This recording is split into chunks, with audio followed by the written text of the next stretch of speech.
What's going on? I'm Selvin Hicks. I'm here with EntertainMe Jody, and we're checking into EntertainMe Viewz. What's up, y'all? It's your girl Jody, and we are here for another episode of EntertainMe Viewz. And you know, I'm out here introducing y'all to my favorite people out here who making moves in these streets, okay? And today I have a very special guest with me. I have Mr. Selvin Hicks the Third. Oh, listen, what's going on? Government. We did with the third. I like it. The third. You got to let them know how you coming. Legacy. Behind you. You got generations. You know what I'm saying? So how you doing today? Oh, I'm doing good. I'm great. Good vibes in here. Well, thank you. Very welcoming, you know. I appreciate it. I appreciate you for coming. Look, I had to. Sit down. You know. So, well, first of all, I'm gonna let you introduce yourself. Let them know what you do and all that. Okay, I am, as I said, Selvin Hicks. I'm a business consultant. I operate in the space of lead gen, acquisitions, and targeted ads. That's basically what I do. And today we're just here to talk about how I got to sit here in this chair talking to Miss Jody. Yes, and how did you get here? So how did you get into doing business stuff? Because at first, y'all, he was doing like artist entertainment stuff, and you still do both, I think. I don't know, we're gonna get into that. But you end up switching. So how did you end up switching platforms? One of the club owners gave me a book called The Success Principles, and I guess he saw me trying to build this night. It's actually at Core. So he saw me trying to build this R&B night. I think it was like a Friday night, and it was going like this, like waves. And I guess I went into the back to have just a general conversation with him, and he, I guess, was able to see how my mind worked from that conversation. So he said, I want to give you this book. He's like, look, Selvin, if you read this book, in a year you'll be a millionaire. So of course you're gonna read the book, like, you know. So I'm gonna read the book.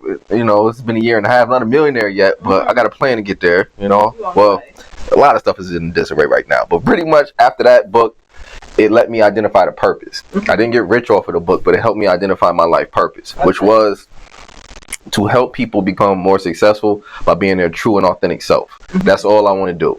You know, so it forced me to kind of look at what I was doing, and unfortunately in the artist world there's a lot of facade, you know, and so I was like, I don't think I'll be able to get there like this, and I would rather work with businesses. So I just literally shifted and used my same marketing strategies and just start attracting businesses instead of artists, and it worked. And you know, they would come, and I eventually started speaking on those platforms and teaching what I would do to throw parties, and it was kind of crazy. Parties, concerts, bookings, whatever I was doing, I started teaching people how to do that, and that kind of became fun, and so dove a little further into the business, and that's pretty much, you know, where I'm at with it right now. Okay, so before entrepreneurship, what were you doing? Okay, it was a journey. So check this out. Graduated high school, top. Where'd you go? Osborne, Marietta. Okay. Got arrested my senior year of high school, and kind of triggered like this thing with me throughout the summer. So I ended up getting like 3 felonies in the summer between graduating high school and starting college. I went to Morehouse. So in that space and time, a lot of, you know, transformed. It just transformed your life. I was actually going to go to college to be a lawyer. I wanted to be a lawyer and eventually become a politician. So that didn't work. Question. Was it like wrong place, wrong time, or no? No, it wasn't wrong place, wrong time. It was weird. I can open up about it. It's years, you know what I'm saying? That happened in 2008. So yeah, I'm showing my age. I'm old like that. But in 2008, it was with some friends. Now, we ended up robbing like 3 people that night. You know, now before this night, were you outside like that already? I was outside like that. Like I said, I got arrested my senior year. Like throughout high school, I was going to jail. It was all missed, like very small stuff. You know what I'm saying? Like stealing out of stores and a couple little fights, like disorderly conducts and stuff like that.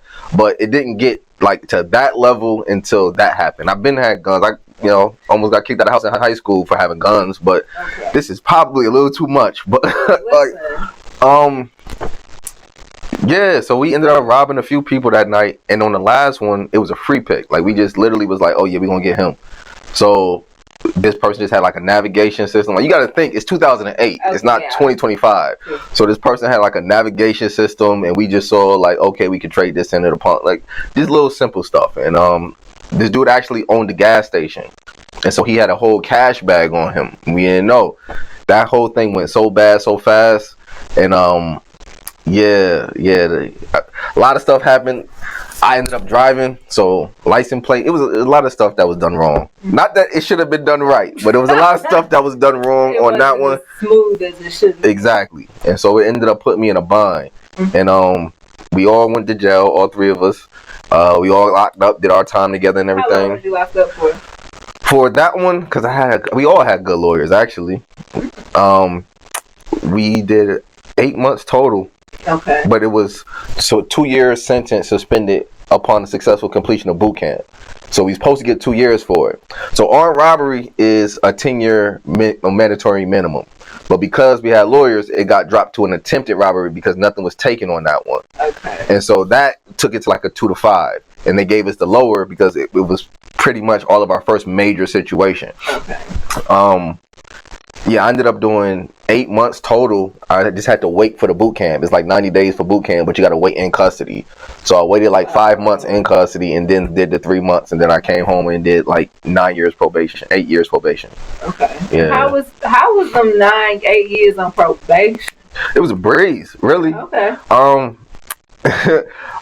It was a breeze, but then it wasn't, because I got on non-report super fast. Okay. So paid off my restitution, paid off my fines. I paid my fines on time, and so they put me on non-report like in 2 years. Okay. So the rest of the 6 years was pretty much I'm living life. But that's when I honestly started getting in trouble. That's when I started smoking again. That's when I started drinking, got DUIs. Yeah, I was going in and out. I don't know if you heard my story. I've been arrested 19 times. You briefly mentioned it. Yeah, so yeah, it's DUIs, probation violations, aggravated assaults, criminal damage to property, attempted robbery, some more aggravated assaults, theft by taking. So when did it stop for you? 2020. 2020 was my last case. Yeah, I know. I knew you were doing Yeah, you did. Okay, anyway. So that's actually when I caught. I had 6 felonies until then. I caught my last 6 in 2020.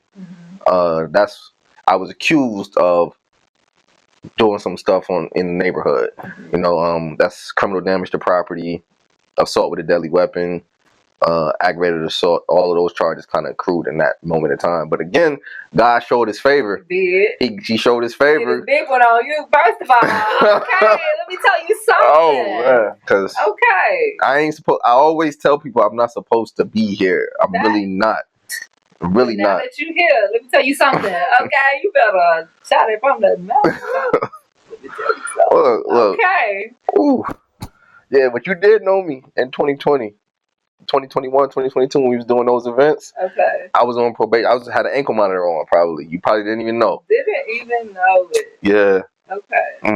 But you was out late, though. You must have didn't have to be home at the time. I had an ankle, so that's my real job. So I wasn't just like a promoter who promoted part-time. I was a full-time promoter and a business owner, and I had paperwork to back me up and everything. So even going out of state, going on tours, I'm getting permission from the courts to even go on the tour that I took everybody on. Listen. You know what I'm saying? So worth it. Look, it's real though. You know, the only thing I regret is not getting that PPP. Like, but legitimate business was done. Learned a lot through all of that stuff though. That's what's up. Learned a lot. I don't ever talk about my past from a criminal standpoint, because pretty much people can't see it on me. No. So it's like I kind of use that to my advantage in anything that I was doing. And I got a baby face, so that helps even more. So people definitely don't expect it. Right. So and then that's why you was out here acting up. Listen, he's undercover. Okay, anyway. So, okay, so 19 felonies. No, 12 felonies, 19 arrests. So. 19 arrests. Oh, okay. I'm like, okay. Look. Get corrected. Okay. So, difficulty getting a job, I'm sure. What was your first business you started? First business was a podcast. Okay. So, we had a podcast. My brother was actually on the podcast. him and his wife now, Kayshawn, Sound DNA, they started this thing called Dose of Dopeness. Dose of Dopeness. And that was me post hustling. So I was trying to get into a space where I was doing everything straight up. And so I could always sell stuff. We were selling interview slots to artists, entrepreneurs. We were selling ad space for the show. And I was also got put on by the station to sell ads in general and packages to other companies. So that's what I started doing. And it was actually going pretty good. Then I got the bug because I come from being an artist. Okay. 15 different lives. But I was a rapper. I was a rapper for like 5 years. Oh, okay. Yeah, so. What was your rap name? I had a few of them. Cell was the most easy one. You know what I'm saying? Then I went by Kingpin, Pen King. Like I could write. Okay. You know what I'm saying? Like a mug. So, and it was a double entendre. But, you know, yeah, those was my rap names. But okay. I always kind of went by Cell. That's just what everybody called me. Right. Yeah. Cool.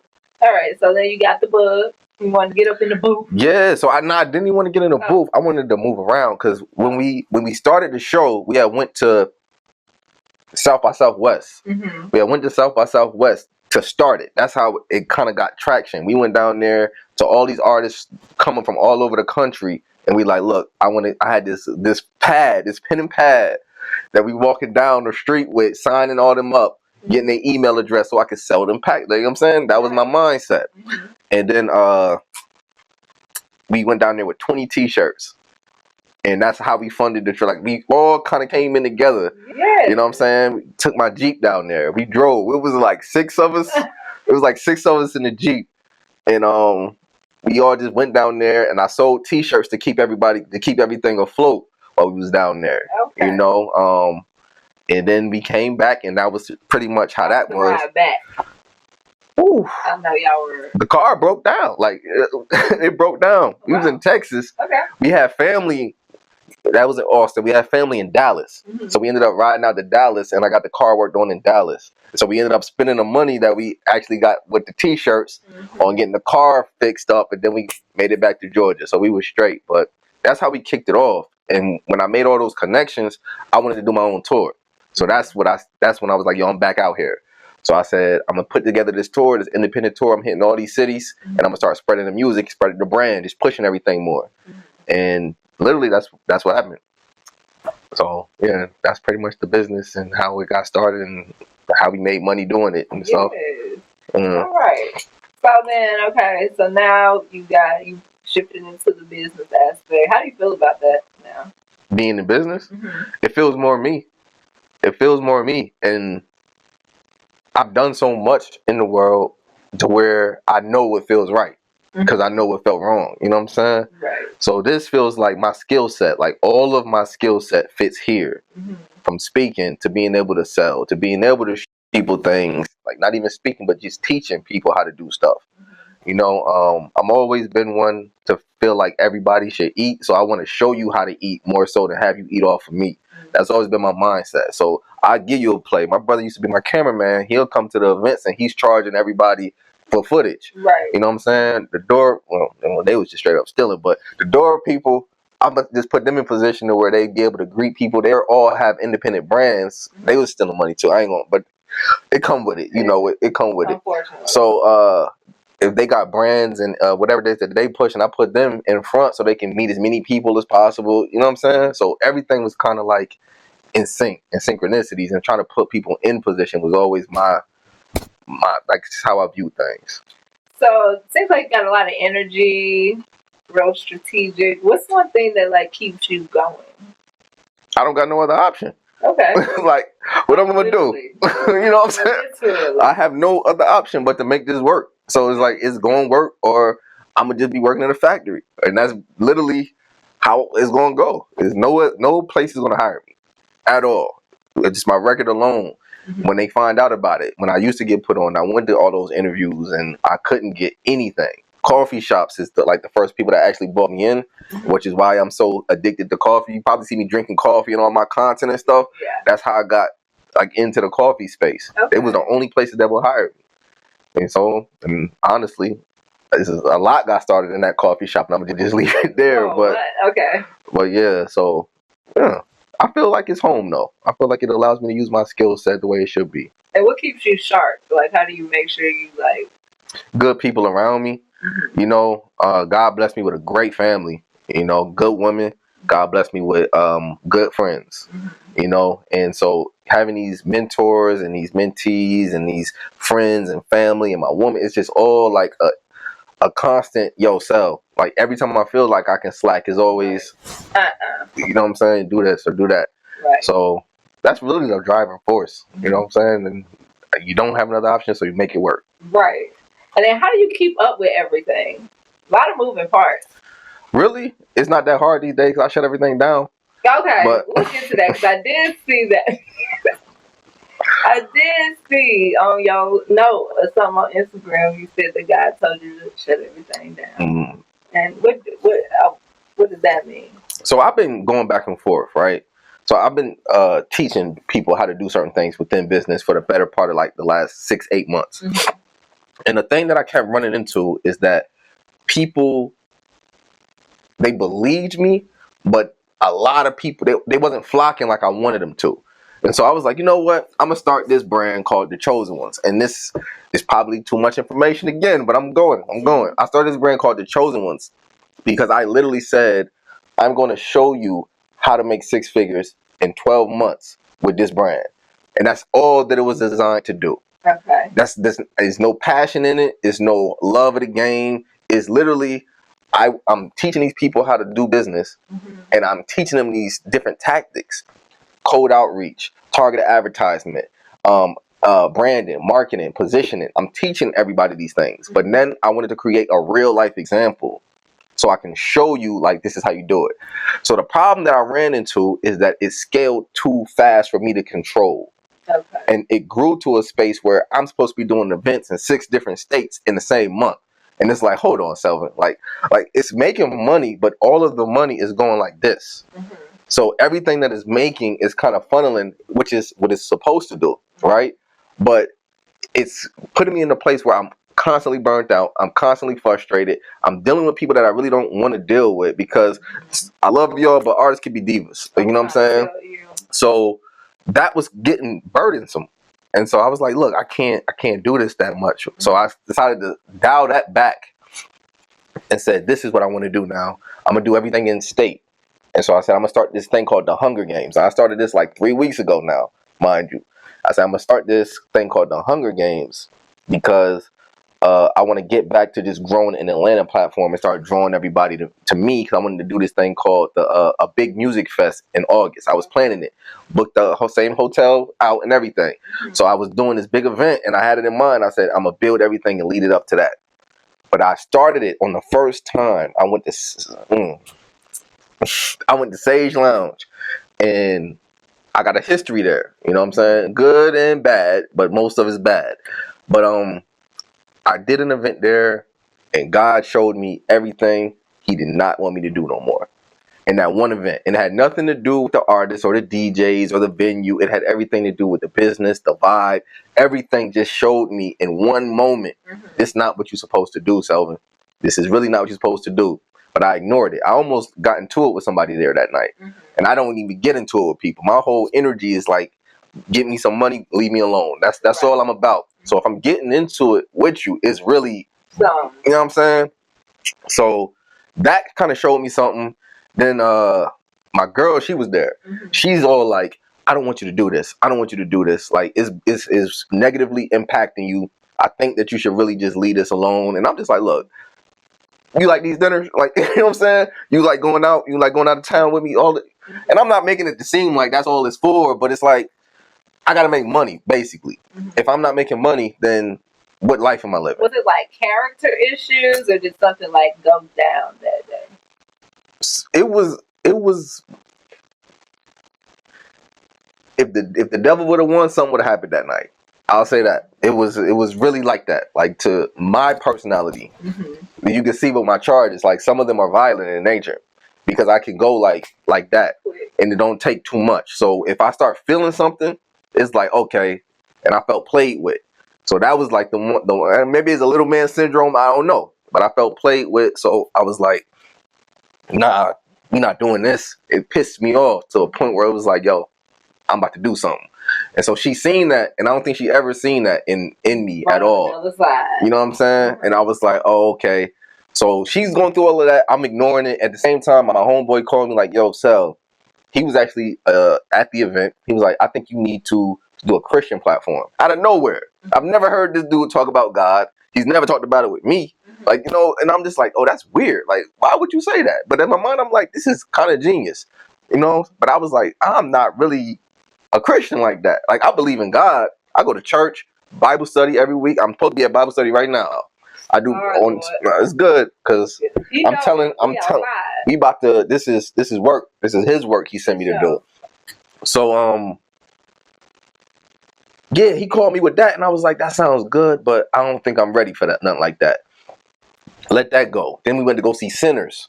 A whole lot of spiritual messages in that movie, and it just hit me in the chest. It was beating me in the chest. Like Michael B. Jordan character, that's really like the split sides of my personality.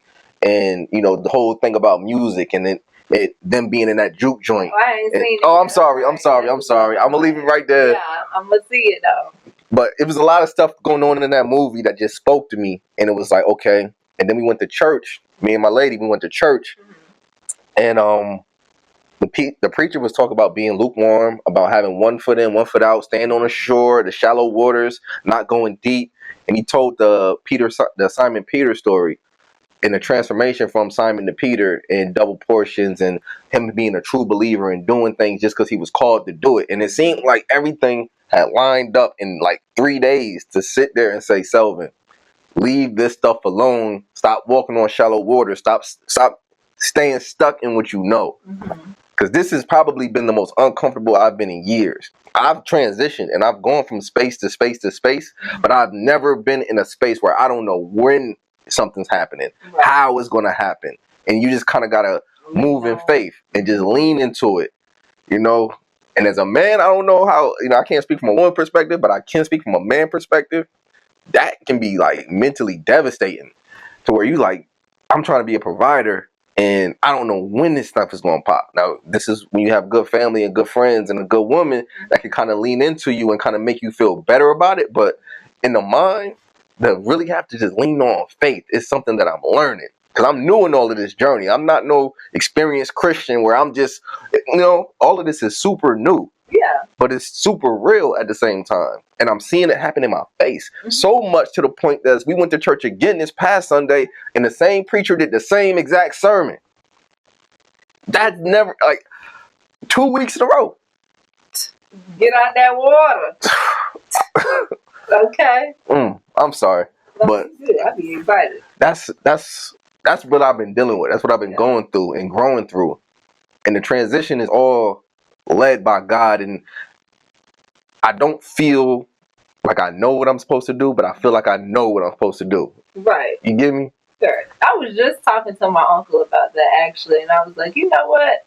Once you put your emotions to the side, and if you do have a spiritual guidance, which we do, like, you are able to actually like lean on God and then hear his voice through the Holy Spirit. So yeah, you don't know what you're doing or how it's going, but you can hear it. You know, it's like a comfort that come with it, and it's like you can hear his voice. And I feel like it do take stripping away, like stripping things from you, so he can get your attention, and then you'll be able to hear his voice too. So yeah, we were just talking about that. That's crazy. Yeah, it's real though. And then that's what the Holy Spirit is for, is to lead you in them situations, you know, and through life. Like, it could be something like so small with me. It could be like, even though I got a tracker now, shout out to my uncle. It could be like, oh, I'm looking for my keys, you know. And I'm like, you know, little things. Like, so I try to talk to God like all day, every day, like. And there's no such thing as a perfect Christian. No such thing. So. No such thing. And he pleased with you. Look, I'm trying to be good. I'm trying to make him happy and not be so self-serving, because everything we can go through, every business venture, we go through every situation I've been a part of has been really selfish. You know what I'm saying? Really selfish to a point where it's just really all about me. I ain't got no kids. You know, woman to woman, this been the more serious. The last few been like most serious I've ever taken a relationship. You know what I'm saying? So it's like I'm just getting into a space to where I feel like I can hear for real to be guided in the first place. Because prior to this, the only time I was opening the Bible was in jail. I'm gonna tell you the truth. You know, prayer call. I was one of them prayer call guys that go that sing the gospel because they about to go to court and all of that. That's about it. But now I feel it's more genuine. It's coming from a real place, and I'm just going with the flow. I gotta kind of go with the flow in this and just do what I feel I'm called to do. I think like everything had to happen to lead you to this point. Like God is not surprised by them felonies or them court appearances that you had. I don't think so. He is not shocked. He like, here you go again. That's why I feel like I ain't had no crazy. My charges don't indicate me sitting here right now.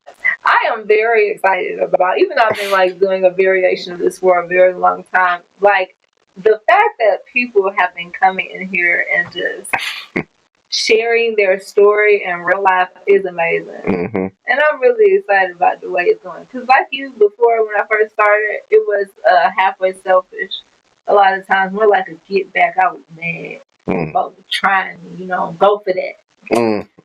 Then, I had to correct it and do all that stuff. But like when I was talking to the artists, it was cool, but they so fake. They don't even want to have a conversation because they so worried about image and looking a certain way and being cool. Like they not gonna really talk. Like a couple artists I've been talking to recently has been different. But yeah, so I'm glad you out here over here talking like you get counseling. Obama changed my life. I swear to God, I was in my mind like she gonna be my therapist today. I'm excited because like having these conversations with black men, I'm also excited. And it's not like I only ask for men. I've been asking women too, but they shady. I'm sorry.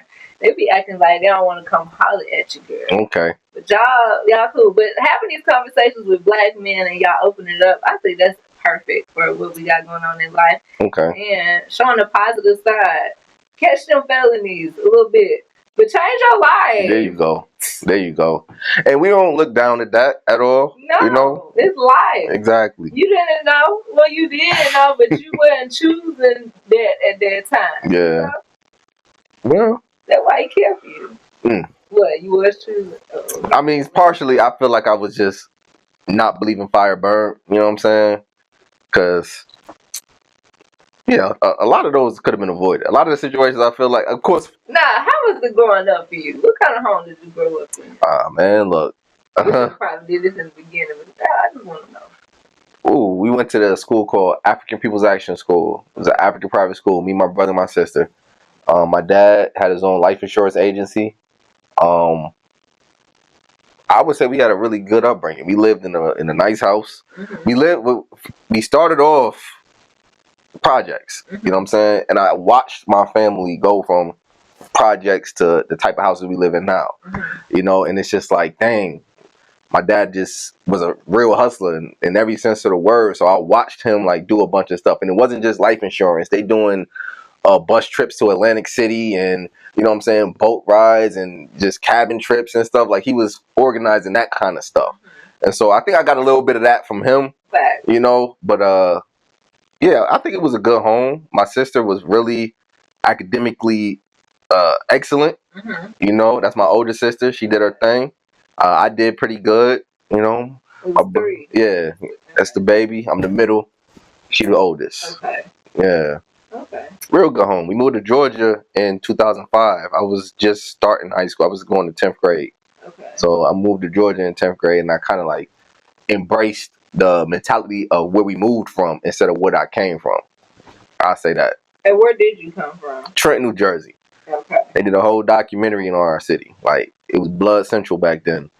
And I really just, I don't know. I didn't have an identity, or I didn't trust my identity enough to just lean into who I was. And so I embodied what I came from. And that's how I think all of that stuff ended up happening. You know what I'm saying? That's why a big part of what I want to do is help people be successful by being their true and authentic self. Because I feel like being a follower and being a nut job led me to make most of my mistakes. You know what I'm saying? Like, everything wasn't always peachy. and I caught my first real charge trying to help the family. You know what I'm saying? But after that, it was, what really the first one? It was a theft by taking. But What did you take? I got charged with stealing a couple $1,000s from Six Flags.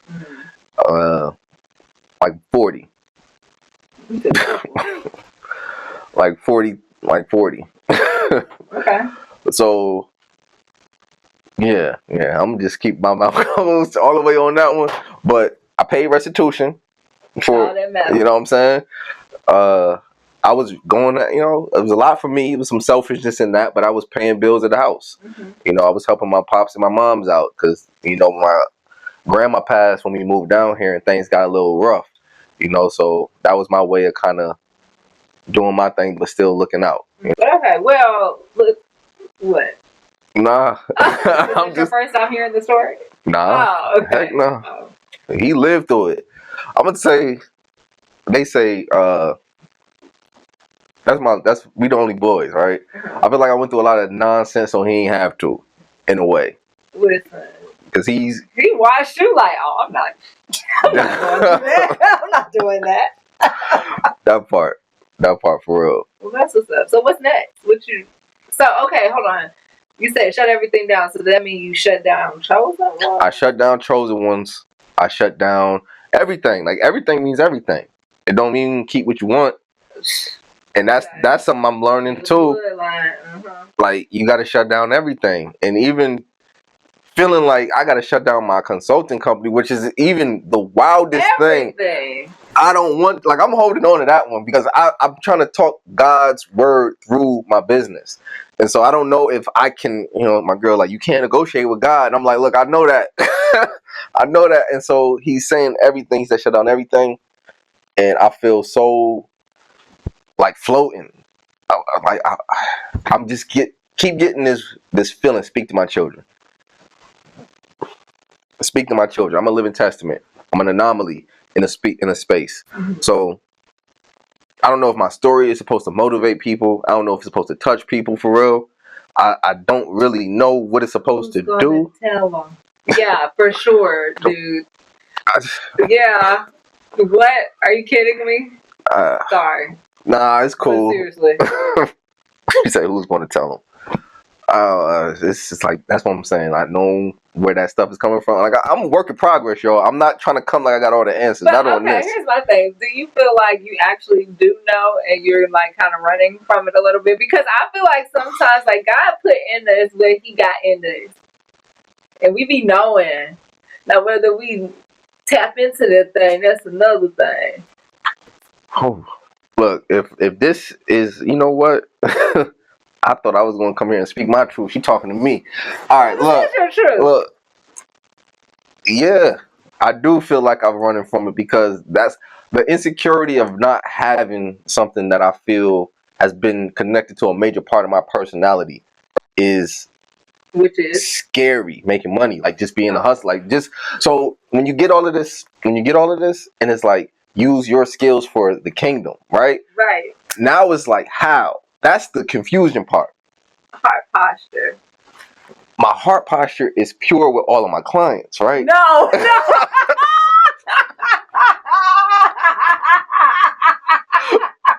was so funny. Keep going. No, that was like hilarious. Oh man. You look so I'm not laughing, and I'm so sorry. You probably was so serious. I was dead serious. It was so fun. I'm like, no, not with your clients. But anyway, that the abundance flows. Yeah. So I know that's something he had been talking to me about recently too. Because you would not even really think about it for real. Like, what does that even mean? But then once you start learning about it, it makes sense. Dang, Jody. Follow up. We're gonna do a follow up. That's cool. Figure it out. That's cool. Cause I need to figure it out too. But you know. Yeah. That's scary. Is you gonna be a preacher? That's what. You know what? I've been told that 3 times in the past month. That is weird. When people know me, it's like this guy, like a preacher. Like, you know, it's like, yeah. Is that where we going with it though? Yes.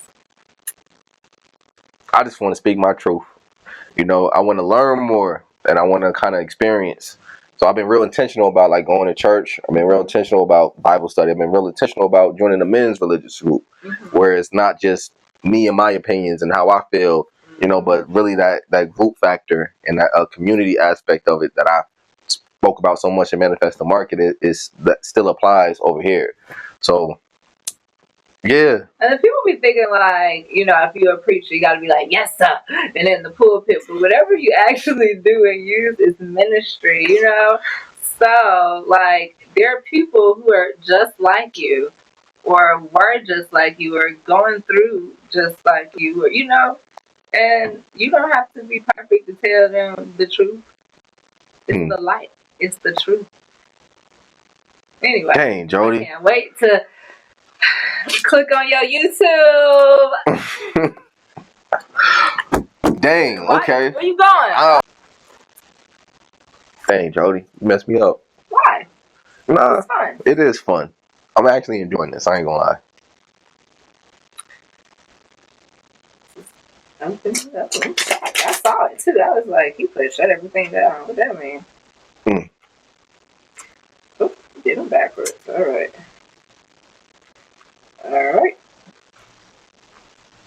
You can't look at them. That's cheating. You got to pick one that you can't see. It's my game. You gotta tell them it's my game. Some of them are cheesy. I gotta make sure they're good. Okay. What's your favorite holiday and why? My favorite holiday.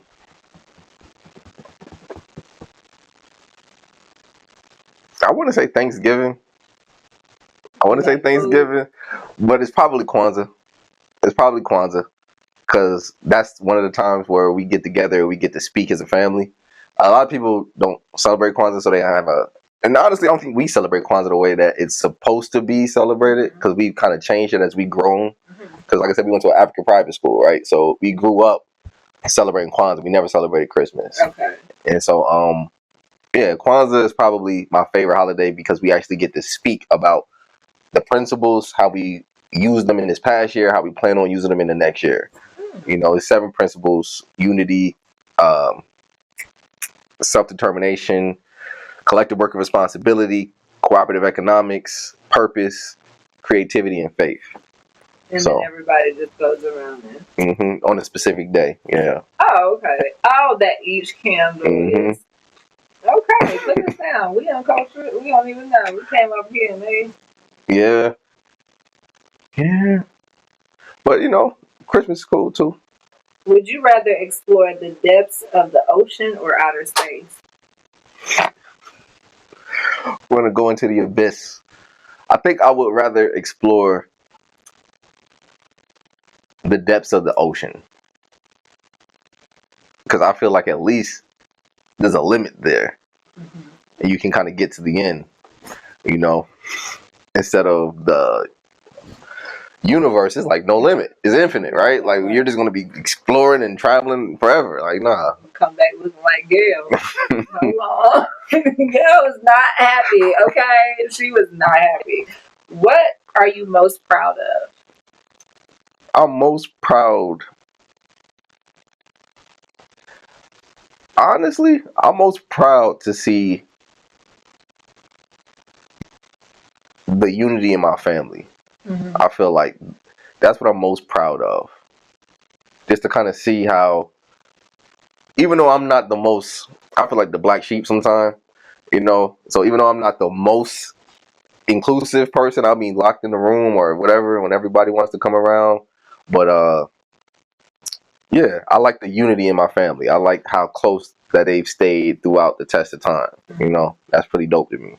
Yeah, and family is important. Solid. Your parents still here? Still together. 35 years of marriage they celebrating this year. Okay. Listen, do not play. What is your favorite quote or phrase?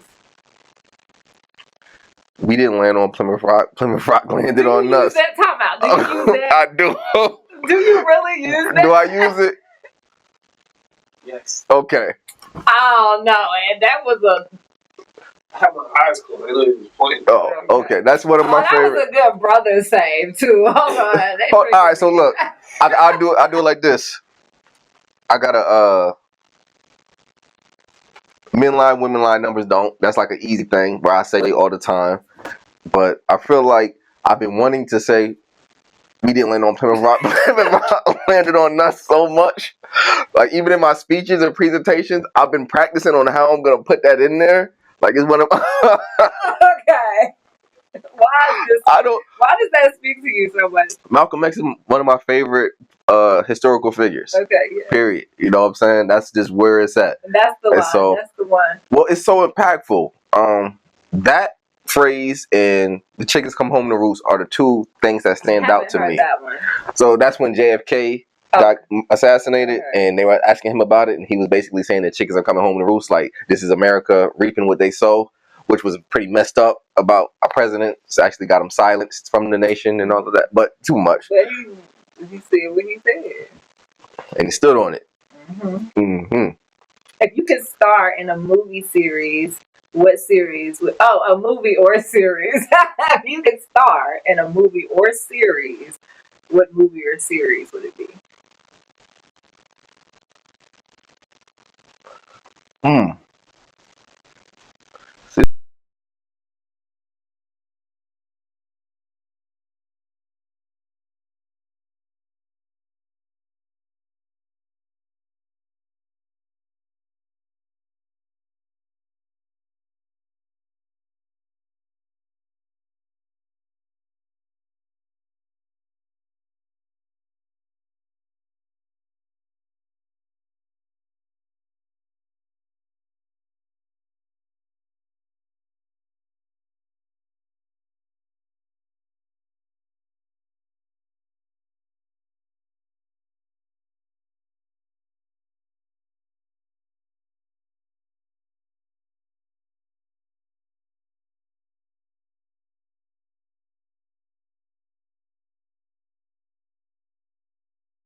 What 3 items would you bring if you were stuck on a deserted island? I'm bringing a source to play some music on. Gotta have that.